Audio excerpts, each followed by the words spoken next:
dengan mutu standar biasa, sebenarnya beton itu sudah terjadi retak gitu, walaupun itu masih dalam proses pembebanan awal. Nah, tetapi SNI pun juga mengatur retak itu tidak boleh lebih dari ukuran 3 mm seperti itu. Itu untuk retak lebih maksimum. Kalau ini retaknya sangat besar sekali. Ini adalah contoh retak dari hasil pengujian di laboratorium. Gitu.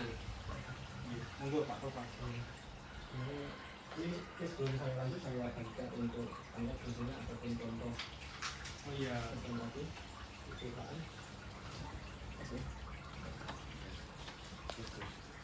Bisa dijajah saja sampai di sini ya. Nanti terkait barangkali ada yang ditanyakan bisa. Jadi kadang itu beton yang kita lihat ternyata dia itu baik-baik saja secara mikro, secara kecil sekali itu sebenarnya sudah seperti retak. Nah, itu adalah permasalahan-permasalahan yang umum yang mungkin akan terjadi di proyek gitu.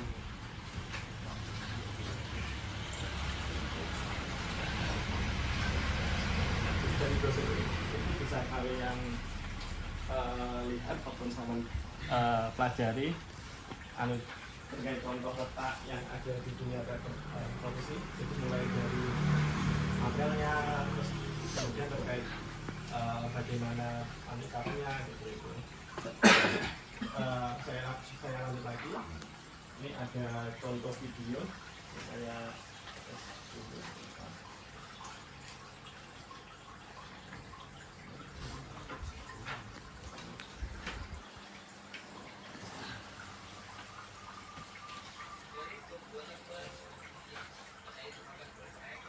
contoh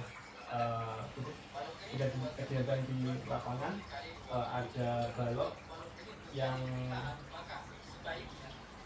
menyebabkan maupun yang mau mengalami keruntuhan akibat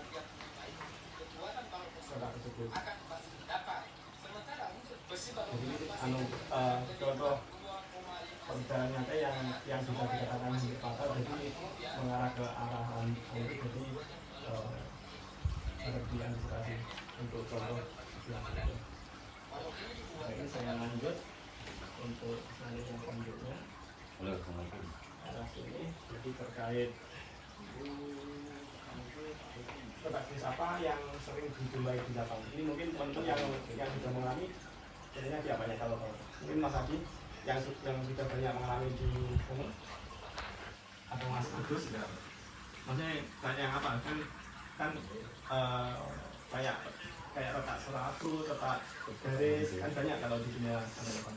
Ini ada yang sudah punya banyak di lantai loh, di lantai itu sering terjadi keretakan. Padahal itu kan beton dari ready, ya itu sering ada keretakan. Padahal siramannya juga sudah maksimal. Terus kalau dalam segi pondasinya, maksudnya sudah batu batu apa benci yang lain? Sudah dari galian baru terus kemudian diurut, ya diurut bisa kan ya? Iya.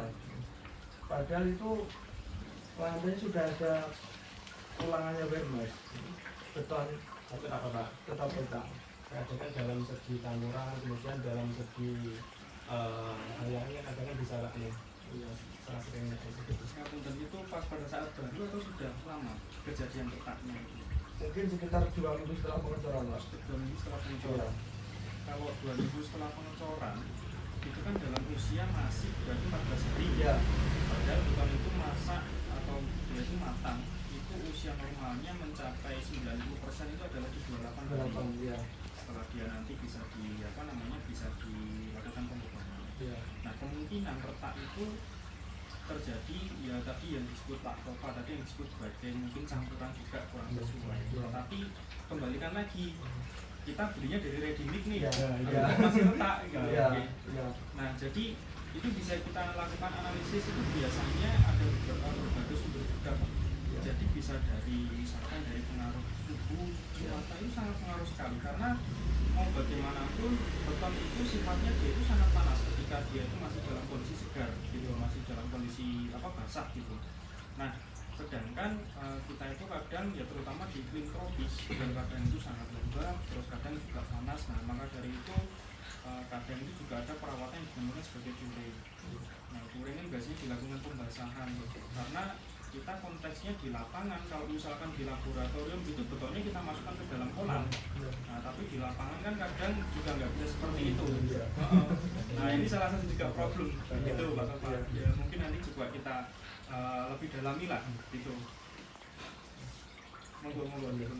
Ini sebelum saya lanjut dengan kualifikasi untuk sebetulnya makanan malamnya bisa dititipi biar nggak tegang dan lebih aneh. Ini saya lanjut lagi ke arah materi. Ini untuk contoh retak yang sering terjadi, ada yang berdasarkan dari batu, yang terdiri dari retak plastis, ada retak jangka panjang.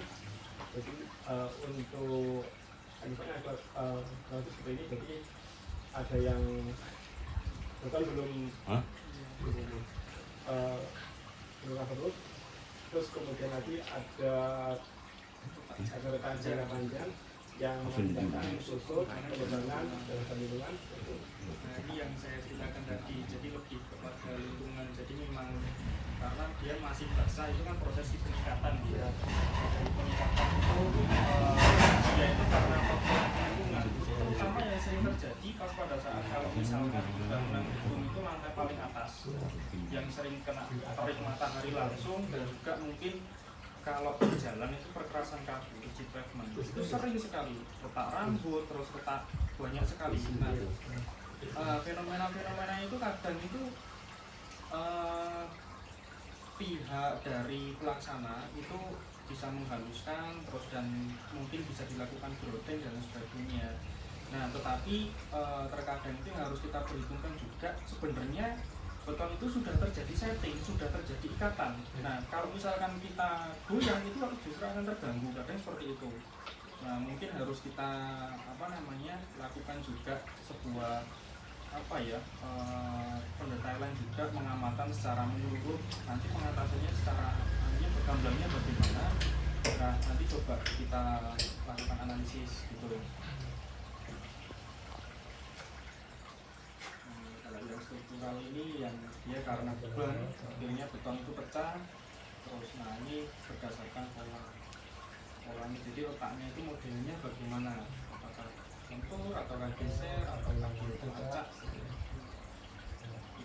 Acak ini yang dari susut atau termal yang saya sebut sebagai analisis tadi. Kalau misalkan dia itu patah, itu biasa disebut sebagai diagonal, itu akibat geser, yaitu pergeseran antara ikatan dan sebagainya. Terus akibat juga lentur yang saya bilang tadi, kalau misalkan beton itu dibebani, selanjutnya dia itu akan pecah. Kalau yang acak itu disebabkan akibat suhu.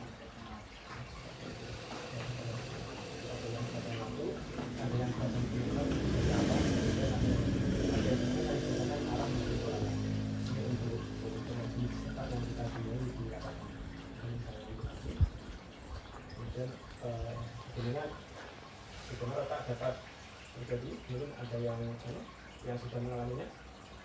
Ada itu karena apa? Dari campuran maupun dari suhu. Jadi retak memungkinkan masuknya air, karbon dioksida, kemudian ada O3 yang mengakibatkan polusi baja, kemudian mengakibatkan kebuluran. Jadi yang ada di lapangan langsung dijadikan kan karena isinya itu ada yang kena dari luar, jadi bisa terjadi rokos maupun yang lain. Jadi ini untuk beton kuat akan kuat tekan akan tertarik. Retak ini seperti yang disampaikan oleh Pak Joni tadi, jadi beton itu kuat tekan memang akan ada. Makanya kan di dalam dunia kan untuk dibandingkan dengan lawan besi. Jadi kan sifat besi itu dia lemah ditekan, tapi dia kan kuat ditarik kalau besi. Nah, namun kalau beton jadi kebalikannya. Jadi beton itu kuat pada tekan, dan saat ditarik dia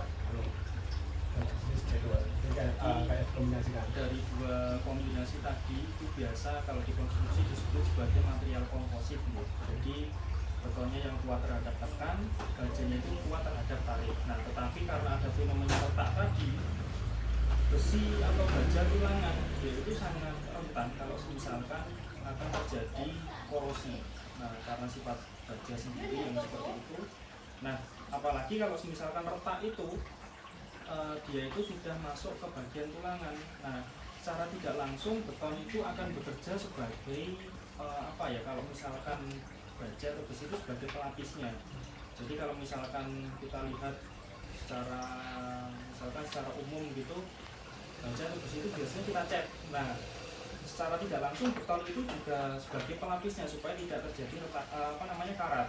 Tetapi setelah dia terjadi retak, biasanya itu udara yang mengandung air dia nanti akan masuk sehingga nanti akan mengkorosi dari tulangan itu. Nah, secara nggak langsung nanti perilaku tarik dari beton itu nanti akan rendah kekuatannya sehingga nanti mengakibatkan struktur itu bisa dibilang sebagai tidak awet. Nah, itu untuk yang cara kerja atau sifat mekanik dari sifat fisik dan sifat mekanik dari beton bertulang.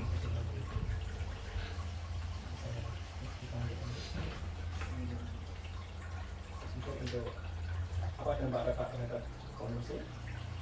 Mungkin ada yang tahu? Masih belum. Oke, kok menengah di. Biasanya sama di. Sering itu kan di. Iya di. Ya, kegagalan konstruksi. Ini contoh mulai dari biaya kendaraan nikah, kemudian ada lagi estetika kepercayaan, kemudian ada juga risiko keamanan. Jadi untuk gambarnya kasus jadi ada yang biayanya mahal, terus dengan adanya bertransfer itu jadi dalam hal pemilihan itu lebih murah. Jadi kan kadang kan di lapangan pasti kemudian untuk yang ada ruang itu mungkin ada lagi resiko keamanannya. Ya, kalau di struktur kan kita kan desainnya harusnya ya kalau selain aman dan juga nyaman. Jadi kalau misalkan kita itu ada struktur 3 lantai, jadi misalkan kita berdiri di atas lantainya di lantai 2 atau lantai 3, kalau misalkan kita jalan atau kita berdiri ada getaran pun itu kan juga terasa tidak nyaman. Nah, maka dari itu kan setidaknya struktur itu harus melalui dari perkuatan yang sesuai dengan standarisasi juga gitu. Nah, prosesi terjadinya retak itu akan mengakibatkan keamanan dan kenyamanan itu akan turun juga. Nah, maka dari itu nantinya kan perlu biaya pemeliharaan atau perawatan nantinya. Nah, di kegiatan pengabdian masyarakat ini kami nanti berupaya untuk bagaimana kegiatan untuk perawatan itu dialihkan dari perencanaan untuk menggunakan beton self healing namanya, atau beton untuk menyembuhkan diri sendiri dari retak itu. Nah, mungkin untuk teknisnya monggo Pak Imam dilanjutkan. Ini untuk retak bagi Ini coba tambahkan gitu Pak Bapak.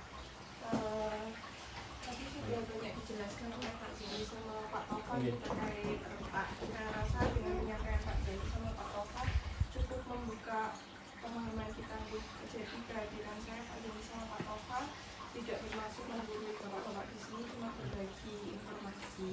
Nah, tadi sudah disampaikan retak jenisnya seperti apa, prosesnya seperti apa, dan saya rasa penyampaian dari ini juga linear dengan apa yang dihadapi oleh bapak-bapak di seringkali bapak juga saat melakukan pengawasan di lapangan menjumpai retak, meskipun kondisi retaknya itu seperti yang diceritakan termasuk dikategorikan bukan retak struktural, non struktural seperti itu yang dampaknya ke estetika. Nah, hari ini kita ingin menyampaikan berbagai informasi terkait inovasi dari perbaikan retak ini seperti apa. Nah, mungkin kalau di proyek-proyek besar retak ini kan bisa terjadi pada balon, jembatan dan sebagainya. Efeknya tadi yang disampaikan Pak Zendi, penyebabnya apa? Penyebabnya mungkin beton ini sebenarnya didesain dengan kapasitas sekian gitu ya Pak.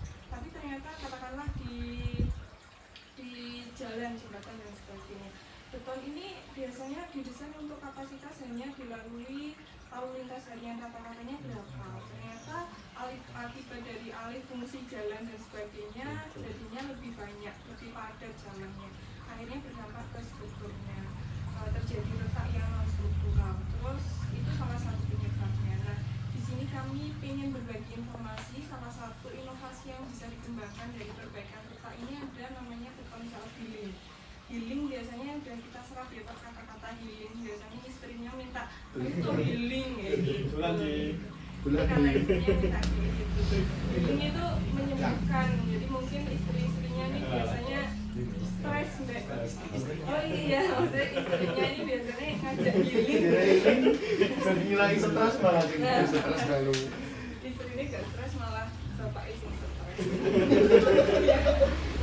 Nah, ini salah satunya adalah beton satu. Nah, di materi retak tadi, ini pengen kita sampaikan juga bahwasanya bapak-bapak di sini melakukan pengawasan juga memiliki tantangan nih. Kalau udah ketemu sama retak beton itu harus ngapain aja sih? Tadi harus mampu akan mendeteksi retak awal. Tadi udah disampaikan, oh ada nih di proyek saya di bagian lantainya terjadi retak. Berarti itu sudah dengan pemahaman ini sudah mulai paham tuh ternyata ini retaknya non struktural aja. Oke, bisa kita kasih perbaikan yang sederhana gitu ya. Jelas retaknya non struktural tapi pengajuannya gitu dilapisi karbon ini. Nah, seperti itu. Harapannya dengan pengalaman hari ini Bapak bisa jadi mengidentifikasi seperti itu. Nah, itu yang pertama nih. Nantinya Bapak punya tantangan akan mendeteksi retak awal, membedakan jenis retaknya seperti apa, terus memperhitungkan jadwal dan penambahan biaya, dikoordinasikan lebih cepat biar nantinya retak ini tidak menjadi retak yang struktural itu. Selanjutnya, nah ini adalah teknologi perbaikan retak. Jadi apa yang kita sampaikan hari ini adalah satu dari berbagai teknologi yang ada untuk perbaikan retak. Kalau beberapa ada seperti injeksi epoksi, coating, sealant, seperti itu, overlay atau penambahan lapisannya lagi. Nah, hari ini kita mau berbagi informasi terkait beton self healing. Nah, kita ngambil beton self healing karena kita mikirnya agak panjang. Biasanya kalau sederhana sih kayak ya udah ini aja pakai polimer, pakai coating, pakai injeksi epoksi. Tapi kita diminta untuk mengembangkan si masa depannya itu seperti apa. Jadi kita ngambilnya ke beton self healing. Nah, beton self healing ini yaitu tadi penyembuhan sendiri. Untuk komposisinya masih sama, ada semen, pasir, agregat, halus, kasar, air dan sebagainya. Tapi di sini ada tambahan namanya bakteri.